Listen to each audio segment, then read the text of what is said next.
Today's Sourdough Sunday. Today I'm making sourdough pretzel rolls. First, in a large bowl, I'm going to add 125 grams of active starter. Next, add 2 teaspoons of salt. Then add 280 grams of warm filtered water. Next, mix it up. Next, add 475 grams of unbleached bread flour. Next, mix it up until the dough forms. Then cover up the dough and let it rest for 30 minutes. After the 30 minutes, I'm going to do my first round of 3 rounds of stretch and folds, which just means I'm going to lift up the dough and place it on itself, and then I'm going to cover the dough back up and let it rest for 30 minutes in between each round.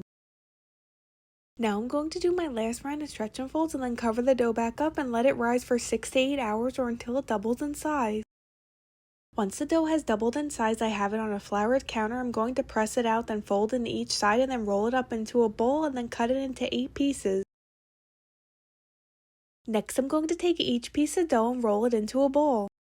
Next, I have a pot of boiling water. I'm slowly going to add a half a cup of baking soda into the water. Next, I'm going to add half of the dough into the baking soda water mixture and let it cook for 30 seconds. After the 30 seconds, I'm going to take the dough out of the water and place it onto a lined baking sheet and then repeat the process with the rest of the dough.